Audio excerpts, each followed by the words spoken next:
일상에 바쁜 여러분들을 대신해서 지식과 인사이트를 정리해드리는 매일 독서 매일인사이트입니다. 오늘은 미움받을 용기 1권, 2권 이 두 가지 책에 대해서 한번 살펴보도록 하겠습니다. 아들러 심리학에 관해서 다루고 있는 책인데 이 책을 읽었을 때 굉장히 큰 영향을 받았습니다. 실제 삶에 적용시킬 수 있는 아주 획기적인 개념들이 많이 나오고 있고, 그런 부분을 제 삶에 적용해서 삶이 좀 나아진 듯한 느낌을 갖게 된 그런 책이 아니었나 이런 생각이 들고, 2권을 최근에 읽어봤는데 이참에 1, 2권을 함께 전체적으로 실제 적용시킬 수 있는 그런 개념들 위주로 핵심적인 사항만 한번 정리해 보도록 하겠습니다.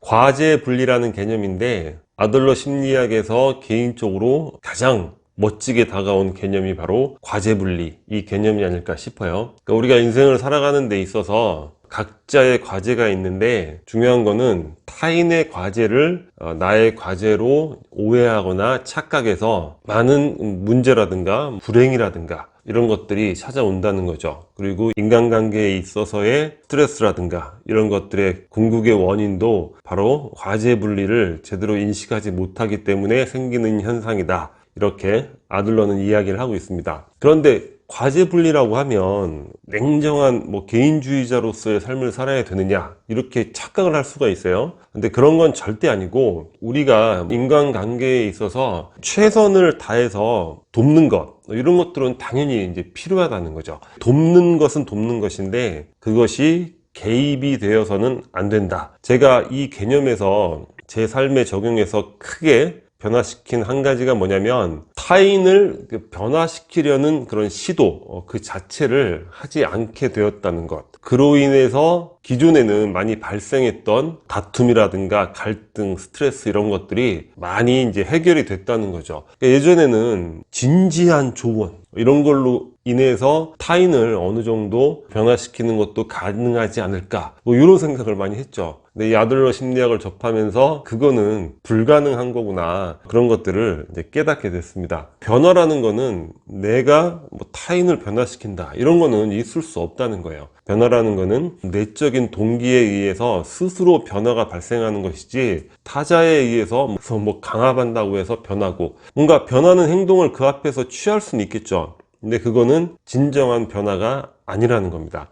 그러면 가족끼리도 과제를 분리해야 되는가, 이렇게 이제 질문이 있는데, 거기에 대해서 가족이기 때문에 오히려 더 의식적으로 과제를 분리해야 된다, 이렇게 이야기하고 있습니다. 특히 이 과제 분리 개념은 부모 자녀 간에 적극적으로 적용해야 될 부분이 아닐까. 부모가 자녀의 과제를 자신의 과제인 것처럼 오해하는 경우가 굉장히 많죠. 그래서 개입을 합니다. 물론 아주 어렸을 때는 개입을 어느 정도 할 수는 있겠지만, 커가는 과정에서도 그 개입이 멈추질 않는 거예요. 그로 인해서 너무나 많은 문제점들이 발생을 하는 거죠. 가족이라는 건 그런 게 아니라, 아까 말씀드렸듯이 개입이 아니라 돕는 것, 안전기지로서의 역할, 이런 게 가족의 가장 중요한 역할이지 않을까. 그리고 이 과제 분리로 또 얻은 개념은, 우리가 할 수 있는 거는 우리가 선택한 길, 그 길에서 그냥 최선을 다하는 것 뿐이다. 이게 무슨 얘기냐면, 우리는 기존에 내가 최선을 다했는데 왜 세상이 나를 평가해 주지 않아? 내가 강의를 열심히 했는데 왜 호응이 없어? 내가 노래를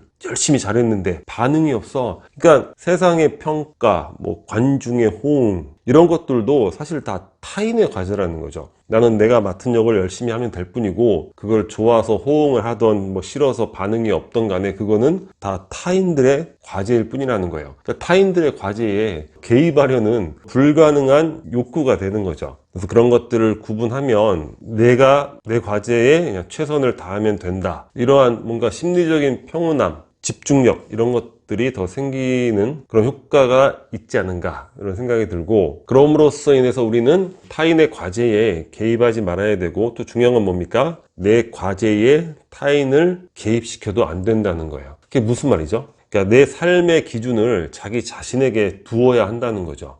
사회적인 평판, 타인들이 이렇게 좋아하니까 이렇게 살아야지, 이런 개념이 아니라는 거죠. 자신만의 자유로운 삶을 추구하는 데 있어서 이 과제 분리라는 개념은 철학적 바탕, 그런 것들이 되어주는 것이 아닌가. 심지어는 미움받는 것도 두려워하지 말라는 거죠. 그래서 이 책 제목이 미움받을 용기가 됐죠.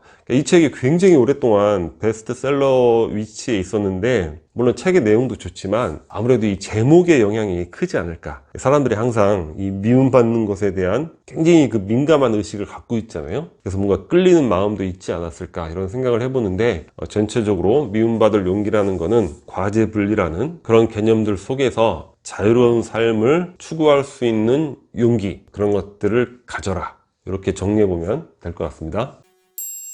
자립이라는 개념인데, 미움받을 용기 2편에서는 이 자립이라는 키워드가 이제 거의 주제라고 보시면 돼요. 일단 자립, 독립, 그러니까 생명의 본성은 독립이다, 이런 측면을 먼저 생각해 볼 필요가 있을 것 같아요. 모든 자연계의 생명체들은 독립이 없으면 유지 존속이 안 됩니다. 예를 들면 새끼를 낳아서 이 새끼일 때는 부모가 온갖 헌신을 하면서 먹이를 물어다 주고 생명을 지켜주죠. 하지만 어느 정도 스스로가 먹이를 찾을 수 있는 어느 정도의 그런 역량이 되면 부모는 새끼를 아주 냉정하게 쫓아내버리죠. 예를 들어서 뭐 닭 같은 경우도 어느 정도 컸는데도 이게 이제 엄마한테 이렇게 엄마라고 와서 이렇게 다가오면 그 어미가 대가리를 막 팍팍팍 쪼아가지고 쫓아내는 거야. 그 병아리일 때는 이 닭이 고양이하고의 혈투에서도 이긴단 말이에요. 그 정도의 헌신으로 새끼를 보호하는데, 좀 크면 그냥 대가리를 팍. 그러니까 그게 바로 이제 자연계의 독립심의 법칙이 아닐까. 그러니까 우리 인간도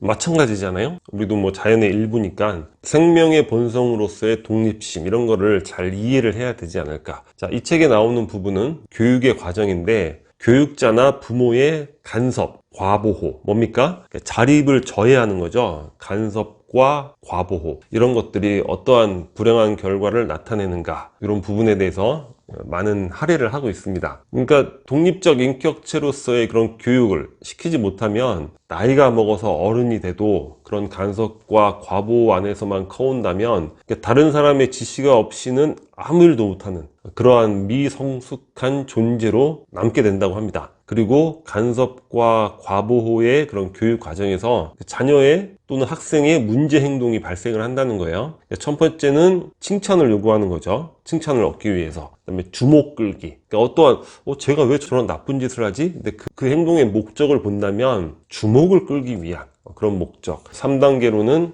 권력 투쟁에 이제 돌입을 하는 거고, 4단계가 복수 단계로 올라갑니다. 자신에 대한 존중 없이 대하는 부모나 선생님한테 복수. 5번째가 가장 심각한 단계인데, 무능의 증명이라는 거야. 아무것도 안 한다는 거죠. 일종의 복수의 심화 과정이 되겠죠. 일본에 요즘 그 사토리 세대라고 있다고 하잖아요. 득도 세대. 그러니까 아무것도 안 한다는 거예요. 아르바이트 조금 해서 최소한의 먹을거리 가지고 연명을 한다는 거죠. 소비에 대한 혐오감, 이런 것들이 좀 큰 틀에서 한 사회 속에서 나타나는 이런 문제 행동의 5가지 단계, 뭐 그런 부분일 수도 있지 않을까, 그런 생각을 해봤는데, 교육 과정에 있는 분들이 참고해 볼 만한 그런 내용이 아닐까. 그러면 진정한 자립이란 게 무엇인가? 아까 생명의 본성으로서의 독립심, 그리고 진정한 자립. 그러니까 나의 가치를 타인이 정하는 것, 뭐 부모님이 아이고 잘했네, 선생님이 아유 사회가 뭐 내 잘하네, 이런 거는 그냥 의존의 삶, 예속적인 삶이 되는 거고, 자립이라는 거는 나의 가치를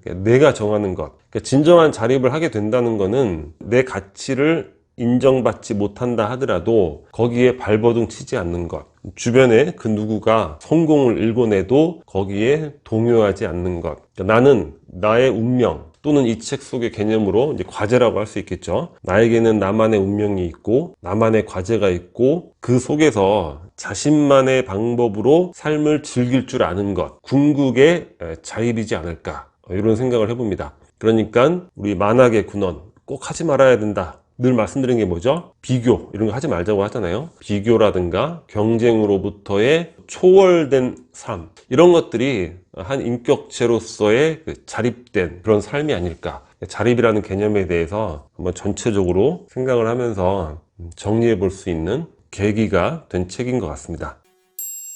마지막으로 이제 사랑과 일인데, 사랑은 과제가 기존의 나의 삶이라면 나의 과제인데, 사랑이라는 건 뭐냐면 자, 우리의 과제, 사랑하는 사람과의 관계 속에서 자, 우리의 관계로 발전하는 것, 뭐 이런 걸 이제 사랑이라고 아들러가 이야기를 하고 있는데, 글쎄요, 아들러의 사랑에 대한 뭐 주장은 잘 모르겠어요. 뭔가 좀 도움이 될 만한 팁 정도 하나만 공유를 해보도록 하겠습니다. 여기에서 일 중독자에 대한 이야기가 나오고 있어요. 근데 아들러가 이야기하는 건 뭐냐면, 자, 일이라는 거는 우리가 보통 뭘 일이라고 생각하죠? 돈 벌어오는 걸 일이라고 생각하죠. 근데 일이라는 거는 그렇게 회사에서 일하는 것, 그것만을 의미하는 게 아니라 집안일, 그다음에 아이를 양육하는 일, 또는 지역사회에서의 어떤 일들, 공원, 심지어는 개인의 어떤 취미생활, 이런 모든 것들이 다 일이라는 거예요. 그러니까 우리가 일이라는 것에 대한 개념을 확장할 필요가 있는 거죠. 회사 업무는 일이라는 전체 부분에 있어서는 사실 일부에 지나지 않는 거죠. 자, 이 개념이 어떤 형식으로 적용이 될 수 있는가 하면은, 자, 일단 갈등을 해결하는 데 있어서 굉장히 유의미할 것 같아요. 우리 많은 갈등들이 예를 들어서 부부관계다. 어떻게 나옵니까? 남편은 나는 돈 벌어 오잖아. 뭐 이렇게 되는 거죠. 그러니까 집안일, 아이 양육, 이거는 나의 일이 아니야. 뭐 이렇게 생각할 수도 있는 것이고, 또는 맞벌이를 한다 하더라도 그 일은 그 일이고 뭐 집안일은 또 여성이 해야 되지 않느냐, 이런 식의 어떤 갈등, 다툼들이 굉장히 많죠. 근데 이런 개념을 적용시키면 어떻습니까?